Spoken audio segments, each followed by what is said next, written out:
ഇന്ന് ഒബീസിറ്റി അഥവാ അമിതവണ്ണമുള്ളവരുടെ എണ്ണം കൂടി വരികയാണ്. പണ്ട് 10 പേരിൽ 2 പേരൊക്കെയാണ് ഓവർ വെയിറ്റ് ഉണ്ടായിരുന്നത്.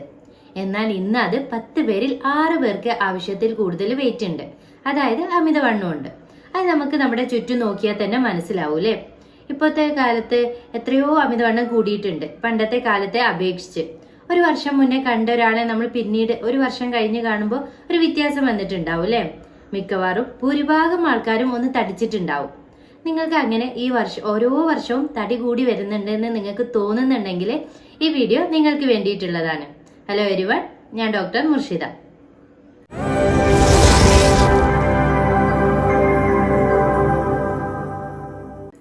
ഈ വീഡിയോയിൽ നമ്മൾ ജിമ്മിൽ പോകണമെന്ന് പറയുന്നില്ല, എക്സസൈസ് ചെയ്യണമെന്ന് പറയുന്നില്ല, വർക്കൗട്ട് ചെയ്യണമെന്ന് പറയുന്നില്ല. ഒരു കാര്യം മാത്രമാണ് നമ്മൾ പറയുന്നത്: വെള്ളം കുടിക്കണം. എത്ര വെള്ളം കുടിക്കണം, എങ്ങനെ വെള്ളം കുടിക്കണം, എങ്ങനെയാണ് ഈ വെള്ളം ശരീരത്തിലെ കൊഴുപ്പിനെ മാറ്റുന്നത് എന്നൊക്കെയാണ് നമ്മൾ ഈ വീഡിയോയിൽ പറയുന്നത്. നിങ്ങൾ ആലോചിക്കുന്നുണ്ടാവൂലേ, നമ്മൾ സാധാരണ എന്നും കുടിക്കുന്ന വെള്ളം എങ്ങനെയാണ് എന്റെ വെയിറ്റ് കുറയ്ക്കാൻ സഹായിക്കുന്നത് എന്ന്. എന്നാൽ നമ്മൾ വിചാരിക്കുന്ന പോലെ ഒന്നുമല്ല. വെള്ളത്തിന് ഒരുപാട് പ്രത്യേകതകളുണ്ട്, ഒരുപാട് ശക്തികളുണ്ട്. നമ്മുടെ ശരീരത്തിന്റെ വലിയൊരു ഭാഗവും വെള്ളമാണ്. നമ്മുടെ ശരീരത്തിന്റെ 60% കൂടുതൽ വെള്ളമാണ്. കുറച്ചുകൂടി കൃത്യമായി പറഞ്ഞാൽ ഒരു 80 കിലോ ഉള്ള ആളുടെ ശരീരത്തിൽ ഒരു 48 ലിറ്റർ വെള്ളം ഉണ്ടാവും. നിങ്ങൾക്ക് പലർക്കും അറിയുന്നുണ്ടാവൂലേ, നമ്മുടെ രക്തത്തിൽ 5 ലിറ്റർ രക്തം ഉണ്ടെങ്കിൽ അതിൽ 4 ലിറ്ററും വെള്ളമാണ്. അതുപോലെയാണ് നമ്മുടെ ബ്രെയിന്, അതുപോലെ ശ്വാസകോശം, നമ്മുടെ പേശികള്, അങ്ങനെയുള്ള അവയവങ്ങളിലൊക്കെ വെള്ളമുണ്ട്. അപ്പോൾ തന്നെ നിങ്ങൾക്ക് മനസ്സിലായിട്ടുണ്ടാവും വെള്ളം നമ്മുടെ ശരീരത്തിന് എത്രത്തോളം ഇമ്പോർട്ടന്റ് ആണെന്ന്. അപ്പോൾ നമ്മുടെ ശരീരത്തിലെ കൊഴുപ്പ് വെള്ളം കുടിച്ചിട്ട് എങ്ങനെ നമ്മുടെ വെയിറ്റ് കുറയ്ക്കാമെന്ന് നമുക്ക് ഡീറ്റെയിൽ ആയിട്ട് പറയാം. അതിനെയാണ് നമ്മൾ ജപ്പാനീസ് വാട്ടർ തെറാപ്പിയെ കുറിച്ചാണ് ഇന്ന് പറയാൻ പോകുന്നത്. അത് നമുക്ക് ഡീറ്റെയിൽ ആയിട്ട് നോക്കാം. നമ്മൾ വെയിറ്റ് കുറയാൻ വേണ്ടിയിട്ട് എത്ര വെള്ളം കുടിക്കണം, എപ്പോഴൊക്കെ കുടിക്കണം, എപ്പോഴൊക്കെ വെള്ളം കുടിക്കരുത് എന്നെല്ലാം ഈ വീഡിയോയിൽ ഡീറ്റെയിൽ ആയിട്ട് പറയുന്നുണ്ട്. 1970 ജപ്പാനിൽ ഒരു പഠനം നടന്നു. അവർ കുറച്ച് ആളുകളിൽ ഒരു പഠനം നടത്തി. അവർ നിർദ്ദേശിക്കുന്ന പ്രകാരം വെള്ളം കുടിക്കാൻ കൊടുത്തു. എന്നിട്ട് അവരുടെ മാറ്റങ്ങൾ വിലയിരുത്തി. അതിന്റെ റിസൾട്ട് എന്നുള്ളത് ഈ ആളുകളിൽ അവർക്കുണ്ടായിരുന്ന കോൺസ്റ്റിപ്പേഷൻ, അതായത് വയറ്റിന്ന് പോകാൻ ബുദ്ധിമുട്ടുള്ളവർക്ക്, അതുപോലെ രക്തസമ്മർദ്ദം ഉള്ളവർക്ക്, പ്രമേയമുള്ളവർക്ക്, അതുപോലെ പ്രത്യേകിച്ച് അവരുടെ വെയിറ്റും കുറഞ്ഞിട്ടുണ്ടായിരുന്നു. ജപ്പാനിലാണ് ആ പഠനം നടന്നത്. അതുകൊണ്ടാണ് ഇതിന് ജപ്പാനീസ് വാട്ടർ തെറാപ്പി എന്ന് പേര് വന്നത്. അപ്പോൾ നമ്മൾ ഈ ജപ്പാനീസ് വാട്ടർ തെറാപ്പിയിൽ 5 സ്റ്റെപ്പുകളാണ് ഫോളോ ചെയ്യേണ്ടത്. അപ്പോൾ ഓരോ സ്റ്റെപ്പുകളായിട്ട് നോക്കാം. ആദ്യത്തെ സ്റ്റെപ്പ് എന്ന് പറയുന്നത്, നമ്മൾ എപ്പോഴാണ് എണീക്കുന്നത്, എണീറ്റ ഉടനെ തന്നെ 2 വലിയ ഗ്ലാസ് വെള്ളം കുടിക്കണം. അതിന് പ്രധാനപ്പെട്ട കാരണമായിട്ട് പറയുന്നത്, നമ്മൾ ഉറങ്ങുമ്പോൾ ഒരു 6 മണിക്കൂർ 8 മണിക്കൂറൊക്കെ ഉറങ്ങുക അല്ലേ, ശരീരത്തിന് ഒട്ടും വെള്ളം കിട്ടുന്നില്ല. ശരീരത്തിൽ വെള്ളത്തിന്റെ അളവ് കുറയുന്നുണ്ട്. കാരണം നമ്മുടെ ശരീരത്തിൽ മറ്റു പ്രവർത്തനങ്ങൾ നടക്കുന്നുണ്ട്, നമ്മൾ ഉറങ്ങുമ്പോഴും വേർക്കുന്നുണ്ട്. അങ്ങനെ പല രീതിയിൽ നമ്മുടെ ശരീരത്തിൽ നിന്ന് ജലാംശം നഷ്ടപ്പെടുന്നുണ്ട്. നമ്മൾ വെള്ളം കുടിക്കുന്നുമില്ല. അപ്പൊ ശരീരത്തിൽ ഡീഹൈഡ്രേഷൻ എന്നൊരു സംഭവമാണ് നടക്കുന്നത്. ശരീരത്തിന് ആവശ്യമുള്ള വെള്ളം ശരീരത്തിൽ ഇല്ലാതാവുന്നുണ്ട്. അപ്പോൾ നമ്മൾ രാവിലെ തന്നെ 2 വലിയ ഗ്ലാസ് വെള്ളം കുടിക്കുമ്പോൾ അത് ശരീരത്തിന് ജലാംശം ആവശ്യത്തിന് കൊടുക്കുകയാണ് ചെയ്യുന്നത്. അടുത്തൊരു കാര്യം എന്ന് പറയുന്നത്, നമ്മൾ ഉറങ്ങുമ്പോൾ നമ്മുടെ ശരീരത്തിൽ ദഹനപ്രക്രിയകളൊക്കെ നടക്കുന്നുണ്ട് അല്ലേ. നമ്മുടെ ശരീരത്തിൽ ദഹനപ്രക്രിയ ഒക്കെ നടന്നിട്ട് നമ്മുടെ ശരീരം ശുദ്ധിയാക്കിക്കൊണ്ടിരിക്കുകയാണ്. ഈ രാവിലെ തന്നെ നമ്മൾ വെള്ളം കുടിക്കുമ്പോൾ ശരീരത്തിലെ ടോക്സിനുകൾ, അതായത് ചില വിഷാംശങ്ങളൊക്കെ ഉണ്ടാവും അല്ലേ നമ്മുടെ ശരീരത്തിൽ, അതൊക്കെ ശരീരത്തിൽ നിന്ന് ക്ലിയർ ആയിട്ട് പുറന്തള്ളാൻ അത് സഹായിക്കും. എന്നാൽ തിരിച്ച് നമ്മൾ വെള്ളത്തിന് പകരം രാവിലെ ഒരു ചായ, അല്ലെങ്കിൽ ബിസ്ക്കറ്റ്, അല്ലെങ്കിൽ മറ്റു ബേക്കറി പലഹാരങ്ങളൊക്കെയാണ് കഴിക്കുന്നതെങ്കിലോ, അതും കൂടി ഈ ദഹന വ്യവസ്ഥയിൽ അടിഞ്ഞുകൂടിയിട്ട് ടോക്സികൾ ഉണ്ടാവും. അത് മറ്റു ദഹന സംബന്ധമായ ബുദ്ധിമുട്ടുകൾ ഉണ്ടാക്കും. അപ്പോൾ ദഹനസംബന്ധമായിട്ടുള്ള പ്രശ്നങ്ങൾ വരുമ്പോൾ എന്ത് സംഭവിക്കും, നമ്മുടെ മെറ്റബോളിസം സ്ലോ ആവും. ഈ മെറ്റബോളിസം സ്ലോ ആകുമ്പോഴാണ് നമ്മുടെ ശരീരത്തിൽ കൊഴുപ്പ് കൂടുന്നത്, നമുക്ക് വണ്ണം കൂടുന്നത്. കാരണം നാം കഴിക്കുന്ന ആഹാരത്തെ ദഹിപ്പിച്ച് ഊർജ്ജമാക്കാൻ നമ്മുടെ ശരീരത്തിന് കഴിയുന്നില്ല. അവിടെ മെറ്റബോളിസം കുറവാണ്. അപ്പോൾ നമ്മുടെ ശരീരം കൊഴുപ്പ് ശേഖരിച്ച് വെക്കാൻ തുടങ്ങും, നമ്മൾ വണ്ണം വെക്കാൻ തുടങ്ങും. അപ്പൊ നമ്മൾ സ്റ്റെപ്പ് 1 പറഞ്ഞു, എണീറ്റ ഉടനെ 2 വലിയ ഗ്ലാസ് വെള്ളം കുടിക്കുക. അടുത്ത് നമുക്ക് സ്റ്റെപ്പ് 2 പരിചയപ്പെടാം. നമ്മൾ വെറും വയറ്റിൽ 2 ഗ്ലാസ് വെള്ളം കുടിച്ചു അല്ലേ, അതിനുശേഷം 45 മിനിറ്റ് വേറൊരു ഭക്ഷണവും കഴിക്കരുത്. കാരണം ആ സമയത്താണ് നമ്മുടെ ശരീരം ഈ കുടിച്ച വെള്ളത്തിനെയൊക്കെ ആഗിരണം ചെയ്തിട്ട് നമ്മുടെ ശരീരത്തെ ഇനി കഴിക്കാൻ പോകുന്ന ഭക്ഷണത്തെയൊക്കെ ദഹിപ്പിക്കാൻ വേണ്ടിയിട്ട് റെഡിയാക്കി നിർത്തുന്നത്. അതായത് ശരീരം അടുത്ത ഭക്ഷണത്തിന് വേണ്ടിയിട്ട് ശരീരത്തെ തയ്യാറാക്കി വെക്കുകയാണ്. അപ്പോൾ രാവിലെ 2 ഗ്ലാസ് വെള്ളം കുടിച്ചതിന് ശേഷം 45 മിനിറ്റ് വേറെ ഒന്നും കഴിക്കാതിരിക്കുക. അടുത്തത് സ്റ്റെപ്പ് 3. നിങ്ങൾ കഴിക്കുന്നത് രാവിലത്തെ ഭക്ഷണമാണെങ്കിലും ഉച്ചക്കത്തെ ഭക്ഷണമാണെങ്കിലും ഡിന്നർ ആണെങ്കിലും വയറ് നിറയുന്ന രീതിയിൽ കഴിക്കാതിരിക്കുക. അതായത് നമ്മുടെ ഒരു മിക്സി എടുക്കുകയാണ്, അതിൽ ഫുള്ള് സാധനം നിറച്ചിട്ട് അരയ്ക്കാൻ ശ്രമിക്കുകയാണ്. അത് ഓണാവോ? ഇല്ലല്ലോ.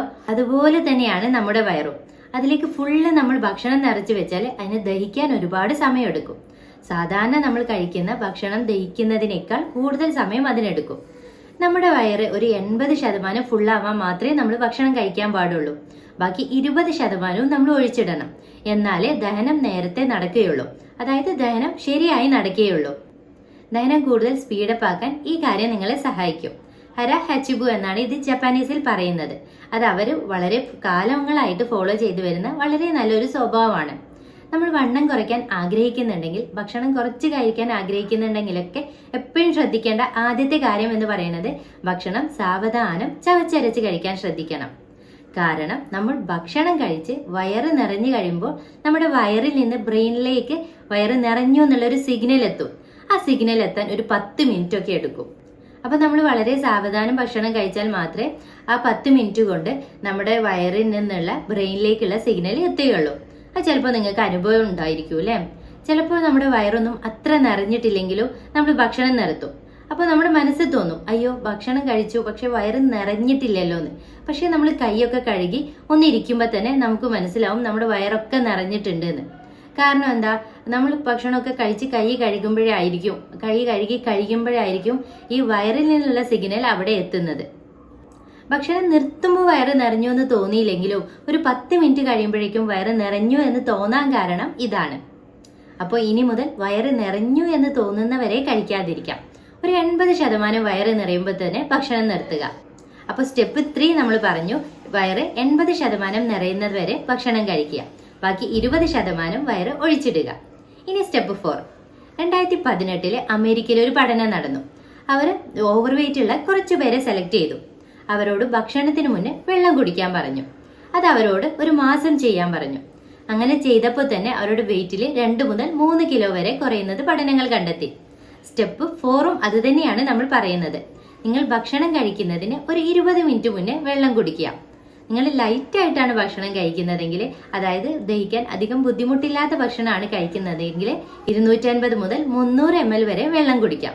ഇനി നിങ്ങൾ കുറച്ച് ഹെവി ആയിട്ടാണ് ഭക്ഷണം കഴിക്കുന്നതെങ്കിൽ 300 മുതൽ 400 ml വരെ വെള്ളം കുടിക്കണം. അതായത് നമ്മുടെ ഭക്ഷണം കഴിക്കുന്നതിന് മുന്നേ തന്നെ കുറച്ച് വെള്ളം നമ്മുടെ വയറിൽ എത്തിയിട്ടുണ്ടാവും അല്ലേ? സ്വാഭാവികമായിട്ടും നമ്മൾ കഴിക്കുന്ന ഭക്ഷണത്തിന്റെ അളവ് കുറയും. അപ്പോൾ നമ്മുടെ കലോറി ഇൻടേക്ക് കുറയും. അപ്പോൾ സ്വാഭാവികമായിട്ടും അത് നമ്മളെ വെയിറ്റ് കുറയ്ക്കാൻ സഹായിക്കുകയും ചെയ്യും. നിങ്ങൾ ഭക്ഷണം കഴിക്കുന്നതിന്റെ ഇടയ്ക്കും അതുപോലെ ഭക്ഷണം കഴിച്ചതിന് ശേഷവും വെള്ളം കൂടുതലായിട്ട് കുടിക്കരുത്. അത് നമ്മുടെ ദഹന രസത്തിനെയൊക്കെ ഡൈല്യൂട്ട് ആക്കിയിട്ട് ദഹനം കുറയ്ക്കാൻ സാധ്യതയുണ്ട്. അപ്പോൾ അടുത്തത് സ്റ്റെപ്പ് 5 അറിയാം. അടുത്ത സ്റ്റെപ്പ് എന്ന് പറയുന്നത് നിങ്ങൾ നിങ്ങളുടെ മെയിൻ ഫുഡ് കഴിക്കുക. അതായത് 3 നേരമാണ് നമ്മൾ ഭക്ഷണം കഴിക്കുന്നത്, രാവിലെ, ഉച്ചയ്ക്ക്, അതുപോലെ ഡിന്നർ. അപ്പോൾ ഇതിനിടയ്ക്കുള്ള സ്നാക്കിങ്സ് നിർബന്ധമായിട്ടും ഒഴിവാക്കണം. നമ്മൾ ലഞ്ച് കഴിച്ചു എന്ന് വിചാരിക്കാം, ഉച്ചഭക്ഷണം കഴിച്ചു, പിന്നീട് 2 മണിക്കൂർ സമയത്തേക്ക് വേറെ ഒന്നും കഴിക്കരുത്. ചെറിയൊരു ബിസ്ക്കറ്റ് പോലും കഴിക്കരുത്. ഒരുപാട് വെള്ളവും കുടിക്കരുത്. ഈ ഭക്ഷണം കഴിച്ചതിന് ശേഷം ഒരുപാട് വെള്ളം കുടിക്കുന്നത് നല്ലതല്ല. കാരണം നിങ്ങൾ ദാഹിക്കുന്നുണ്ടെങ്കിൽ വെള്ളം കുടിക്കുന്ന ശീലം ഉണ്ടെങ്കിൽ കുടിക്കാം. അത് സിപ്പായിട്ട് ഒരു ഗ്ലാസ്, 1/2 ഗ്ലാസ് ഒക്കെ കുടിക്കാം. അതിന് മുകളിൽ ഒരു 2-3 ഗ്ലാസ് ഒക്കെ വെള്ളം കുടിച്ചാൽ നമ്മുടെ സ്റ്റൊമക്കിൽ ഭക്ഷണം ദഹിപ്പിക്കാനുള്ള കുറേ എൻസൈമുകൾ ഉണ്ട്. സ്വാഭാവികമായിട്ടും നമ്മൾ വേറെ കുറേ വെള്ളം കുടിക്കുമ്പോൾ അതൊക്കെ ഡൈല്യൂട്ട് ആയിട്ട് ദഹനം കുറയും. ഈ ഇടയ്ക്കിടയ്ക്ക് ചെറിയ ഭക്ഷണങ്ങൾ കഴിക്കുന്നത് എപ്പോഴും ദഹനത്തിന് ബുദ്ധിമുട്ടുണ്ടാകും. ഈ ഇടയ്ക്കിടയ്ക്ക് ഭക്ഷണം കഴിക്കുന്നത് നമ്മുടെ ശരീരത്തിൽ കൊഴുപ്പ് ശേഖരിച്ചു വെക്കൂ എന്ന് നമ്മൾ ശരീരത്തിനോട് ഓർഡർ ചെയ്യുന്ന പോലെയാണ്. അപ്പോൾ നമുക്ക് പറഞ്ഞിട്ടുള്ള 5 സ്റ്റെപ്പുകൾ പെട്ടെന്ന് പറയാം. ഒന്നാമത്തേത്, രാവിലെ എണീറ്റ ഉടനെ 2 വലിയ ഗ്ലാസ് വെള്ളം കുടിക്കുക. രണ്ടാമത്തെ സ്റ്റെപ്പ് എന്ന് പറയുന്നത്, ഈ വെള്ളം കുടിച്ചതിന് ശേഷം ഒരു 45 മിനിറ്റ് മറ്റൊരു ഭക്ഷണവും കഴിക്കാതിരിക്കുക. സ്റ്റെപ്പ് 3 എന്ന് പറയുന്നത്, വയറിന്റെ 80% നിറയുന്നത് വരെ മാത്രം ഭക്ഷണം കഴിക്കുക. ബാക്കി 20% വയറ് കാലിയാക്കി വെക്കുക. അടുത്ത സ്റ്റെപ്പ് എന്ന് പറയുന്നത്, ഭക്ഷണത്തിന് 20 മിനിറ്റ് മുന്നേ വെള്ളം കുടിക്കുക. അടുത്തത്, ഭക്ഷണം കഴിച്ചു കഴിഞ്ഞാൽ പിന്നെ 2 മണിക്കൂർ സമയത്തേക്ക് വേറെ ഒന്നും കഴിക്കരുത്. ഈ സ്റ്റെപ്പുകൾ ശ്രദ്ധിച്ചാൽ തന്നെ നിങ്ങൾക്ക് നിങ്ങളുടെ വെയിറ്റ് കുറയ്ക്കാൻ ഹെൽപ്പ് ചെയ്യും.